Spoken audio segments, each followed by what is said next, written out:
Hey guys, welcome to another episode of Badgers Heavy Hitters. I got my boy here that Isaac, we have quite a bit in common, and it's not skin tone, it's the places we've been, man, the things we've seen, and we'll leave it at that. You know what I mean? Like the gods we understand, or whatever. You know what I mean? We got a lot of stuff in common, and being your own lawyer. I spent 3 years. You spent 5 years. I mean, I say a day in the county jail is too much, bro. I don't want to ever do another day in that county jail, Heck no, man. Especially the old county, you went around for HOJJ and all that stuff, right? No. Yeah. So it was condemned long before the other one was condemned. But anyway, I'm going to let you introduce yourself again. I'm going to let you do your quick little advice, and then tell your story, man. Let it be known, where you're at today. It looks like you're not sitting in a prison cell and you were found guilty of a murder. You know what I mean? Found guilty, you guys. So with that said, Isaac, why don't you go ahead and take off, my boy? All right. So my name is Isaac Pedroza. I'm 41 years old. I was formerly known as Sticks from Lomas, South San Gabriel. That's in the city of South San Gabriel, Rosemead, Monterey Park, in LA. I've been a gang member since I was 9 years old. I've been in and out of jail, juvenile hall, camp, placement, group homes, county jail, prison, you name it. Up until the year 2008, I got arrested for a murder, a 10-year-old murder. I spent the next 5 years fighting for my life in the LA County Jail. I was kind of forced to go pro per because of attorneys that were not out for my best interest. After 4 years, I had to give up my pro per status because I didn't want to go to trial. Pro per, I knew that I'd probably more than likely lose. So I was blessed to get an attorney, Alex Kessel. I was blessed with the finances to retain that attorney, which was a miracle in itself. I'm a man of faith. I prayed about it, and I knew God would come through for me, and He did. But I did get convicted, man. I got convicted in 2012, April 11th. You guys could go check out the case if you want more details, called People versus Pedroza, 2015. It's actually a case law about my case. Your case made case law? I got a case law because they tried to when I got out, the DA's office, they tried to overturn the judge's ruling, so they sent it to the higher courts. That was in 2013 when I got out, and in 2015 the higher courts ruled on it, and they affirmed everything that the judge did, Judge Kennedy. For those of you guys that didn't watch part one, go back and watch it. Yeah, that it became a case law, bro. People versus Pedroza, 2015, California law, and I got convicted after 4 years. I filed a retrial motion immediately. I never left. I never got sentenced. I never caught the chain to go to prison. I stayed right there in the county. And after about 9 months, the motion was finally heard. In between that time, I was really, really praying. I had a lot of people praying for me. I had churches outside praying for me. I had people online. My wife had people online praying for me. I had dudes in 1750 on the tier, like straight killers, man. But these guys were believers too. Some of them, they weren't afraid of their faith, and I had a lot of people praying for me, man. And I believe in the power of prayer, and I believe God answered, because I believe it was in January the motion was heard, and the motion was granted. The judge actually granted me a new trial, and so once she granted me a new trial, we started preparing. But my attorney found a case law. This case law is called Hudson versus Louisiana, and it's a 1981 federal case law. Federal case laws they basically supersede any state law, so they're higher. So my attorney found this case law, which was it was a dude that was busted for murder. He got convicted, but they didn't have sufficient evidence to convict him. And it was almost identical to my situation. So while we're preparing for trial, I called my attorney, and he tells me, dude, I got your ticket home.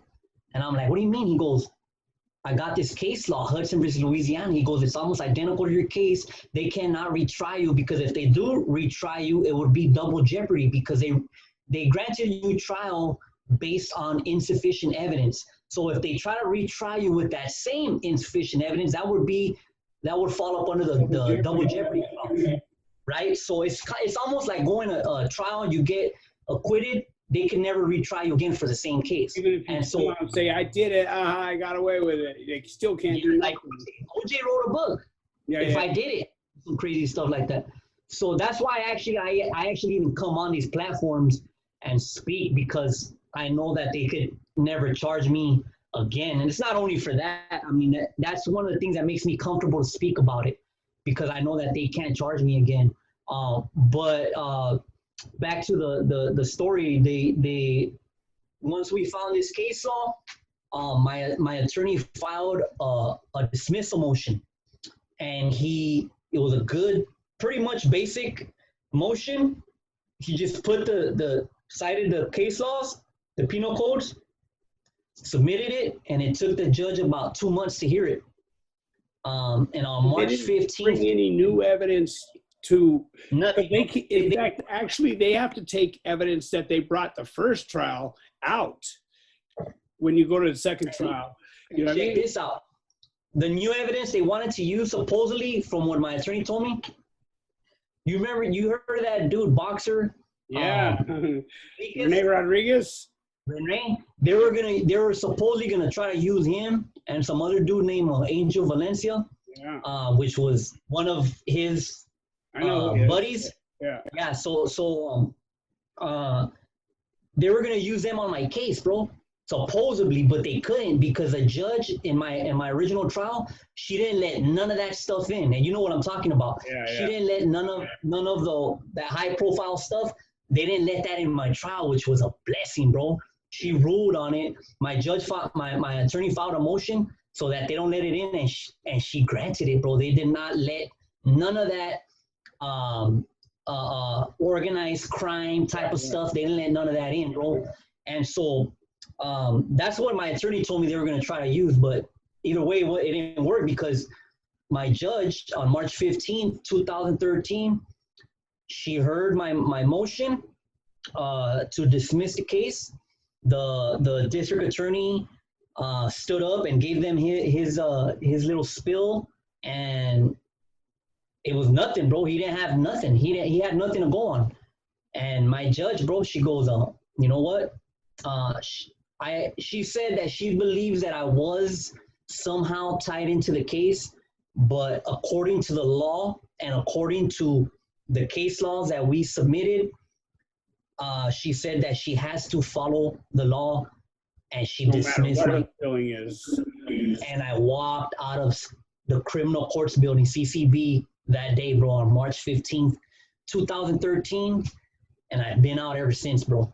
And you know, about 100 days later, after my release, I voluntarily went into a Christian men's home, a Victory Outreach Christian men's home in the city of Brawley, which is right here by where I live now. And I stayed there about 1.5 years.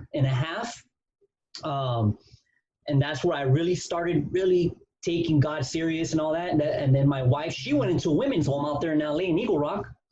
She started taking God serious. She wasn't my wife yet. She was my girlfriend. She moved out here.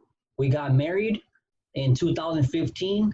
We had our first son, July 3rd, 2017. It hasn't been easy, you know what I mean? But I thank God for my freedom, bro. I'm right here talking to you and sharing my story, man. Hopefully it can help somebody. Nothing worth having is easy, bro. Nothing worth having is easy. You know? Yes, sir. So salute to you on all that, man, you know? Yes, sir.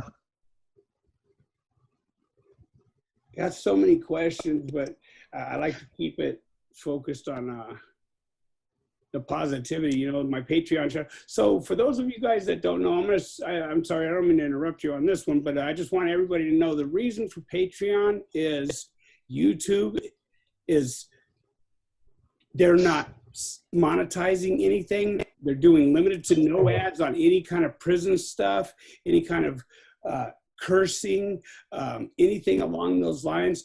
You'll get limited to no ads, you know, so we're basically doing this for free. If you're not with their agenda, then, you know, they'll take your videos down.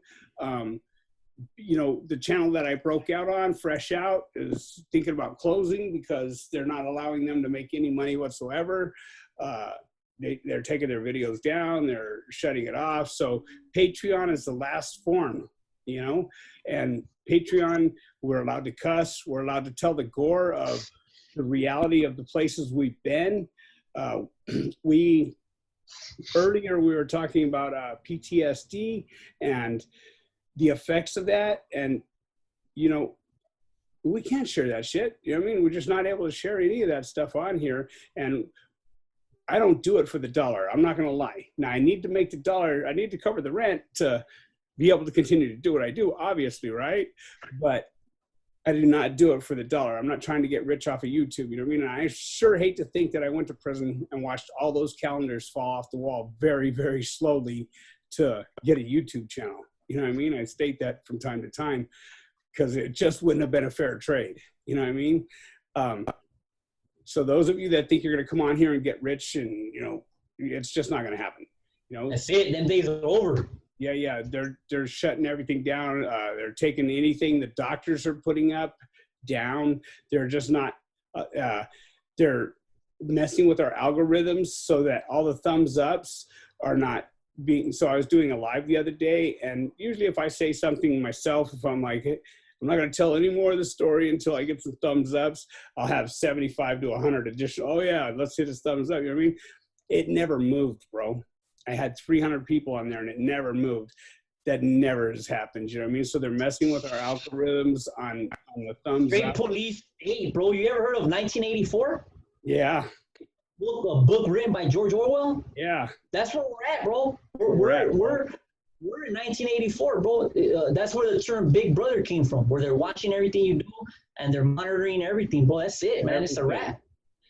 Any donations that they do that you don't go through PayPal on for us, we're still grateful for them, but know this, Google gets 60% of that. You know what I mean? And then you got to pay taxes on the full 100, right? So then you get your little, what do you end up with, like 18%? You know, that's about how it breaks down, bro. It's government, Wow. government, you know. Between Google and government, I mean, they go together, right? I think they're partners. So yeah, oh yeah, no doubt. Sure, you know. Let's not forget our great mayor, you know what I mean, who's done all these wonderful things, including start purchasing property from those that are being evicted, you know. Wow. They're going to clean up some neighborhoods, all right, bro. You know what I mean? They're going to make, it's going to eventually be like Peru or somewhere where you have the rich and then the poor building, you know, lean-tos right next to the rich and tapping into their you know, their power and all that, bro. That's how it's going to be. You ever see the movie LA? Where is it an old one? It's a prison. Yeah, LA's a prison. You know what I mean? They you know, build a fence around LA, and it's a yeah, pretty much. Yeah, so and LA is a prison, and they just, you know, they helicopter some food in for us here and there, and that's pretty much what they're doing with us, you know. And I gotta check that out, bro. What year is that? Is that an old one? Yeah, it's an old one. It's with Kurt Russell. Okay. So, you're talking about to live and die in LA or something like that. No, that's a great movie. That's with my boy. Oh, I love him, bro. The one who plays the queer on the one with the brothers that are doing all the killing with the dad. Oh God. Eric Menendez?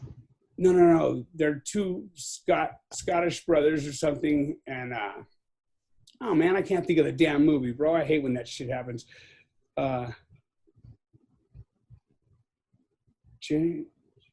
Anyway, who cares? Forget it. You know what I mean? But anyway, that's why we do Patreon, guys. You know, over there we have different tiers, and that's because I don't know about you, my boy, but my story is to be sold, not told. You know what I mean? Like I lived a fucking rough one, man, and I put it out there. You know, like, and I lay it out raw. I put out the real shit, and nobody can even probably fathom some of the things you and I have seen. You know what I mean? The ridiculousness of the fucking violence that has occurred because, like we were just talking about, a Suboxone. You know what I mean? People are losing their life over paying and owing the money on a Suboxone. You know what I mean? That's just insane, bro. Or they're checking in behind it. We didn't even have a terminology, checking in. It's the common word out here now. You know what I mean? Homeboy checked in. You know what I mean? I'm pretty sure he's checking. You know, what the fuck does that mean? You know, you and I were just talking right now about the rules. Like every time we think we know the rules, what happens? They change. You know what I mean? Like the new rules take it over. You know what I mean? The old rules aren't good here. That, you know what, bro? That actually helped me when I started really just wanting to just wash your hands. Yeah, when that started happening, it kind of helped me. All this funny stuff that started happening, it kind of helped me to even make that, to even stand on the decision I made because I was glad, bro. I'm like, I don't even want to be part of that. Like, it was just too watered down. It's embarrassing. It's embarrassing. Yeah. So that's why I was like, all this work because you told me to, so that you could profit. Come get me, bro. Bring your piece. You know what I mean? Like, yeah, there's very few real motherfuckers out there nowadays that would be like, you know, hey, homie, you got a problem? You want to tell me to do something? Tell you what, because I've had people try and tell me towards the end, you know what I mean, like to do shit, bro. I'll be like, hey, you're coming with me. You know what I mean? Oh, you ain't coming with me? Yeah. Here, let me get that piece. I'm going to take care of it. You know? I hit one of my own homeboys. Well, he wasn't my homeboy. It was from IE, bro. But I hit, you know what I mean, trying to tell me to do something. Fucking, all right, Hammond. Pretty much. That's how I look at it, you know? Because how many youngsters do you know? You were there for 5 years, bro. How many fucking cases did you witness? 5 homeboys go to check homeboy for doing something stupid, and his brains got smashed in a little too hard, and he didn't survive. Probably 2-3 times a month that happens in the county jail, bro. Over at checking, homeboy ends up dead. You know what I mean? It happens a couple times a month, I'm betting, you know, because I don't know if they're checking people the way they did back then, but back then, you know, I mean, you got 13 seconds of a fucking rough time, you know, and I don't know how. Back then, I remember when the green lights and all that started. Yeah, fucking violent boys. The Asians. ABCs, yeah. Cambodians. People jumping off bunks, bro, just to stomp on dudes, like, yeah, from the top bunk, like, boom, like some crazy stuff, man. Behind a checking. Well, no, the Cambodians and all that shit, that wasn't checking. It's green lights for no checking. That was, the TRGs, TRGs. I was there when all of them caught it. I was there when they all caught it, bro. I remember TRGs, Asians, Maravillas. Like when it first started happening, that was when I was there, man. Yeah, 94, 95. Yeah, 94, 95. Yeah. Right then, Maravilla was, they weren't locking it up so much in the county. I mean, in the joint as they were in the county, because in the joint, they were pretty deep, bro. It's a whole other trip. Yeah, that's a whole other thing. You know, like, yeah, once you get to the joint, it was a different barbecue, you know what I mean? But in the county, yeah, man, you know, the TRGs, man, don't have any kind of slantness to your eyes because they were stomping you out. Southside of No Fight Fest. Southside come from everywhere. Remember that? Boom, boom, your house, round eye. You know what I mean? Southside I want shampoo, got no hair. Take my shampoo, got no hair. Yeah. All the shit you hear back then is just, you know what I mean? The most violent jokes were so funny to us back, you know what I mean? Like, a man down, step on his head and check his pockets. You know, like just the shit that we've seen in there, we've just become numb and jaded to everything, you know?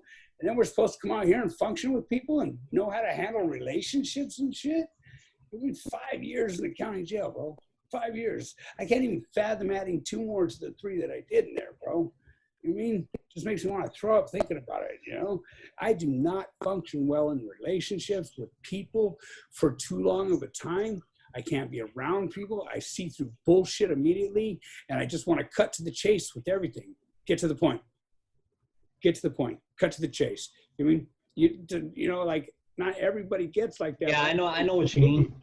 You know, walk in that yard for all those calendars, bro. You know, nodding to the same homeboy every lap. Because if not, it's disrespect. You know what I mean? Like, fucking, you're going to acknowledge that they're there, but you're just like, I've walked 17 laps and I've nodded to this dude 17 times. You know what I mean? And I don't think I liked him since I met him. You know what I mean? But I'm still going to be true to him because he's part of my car. You know what I mean? Like, how many fucking, well, you were in 1750 for a gang of time, bro, and that's nothing nice facility right there.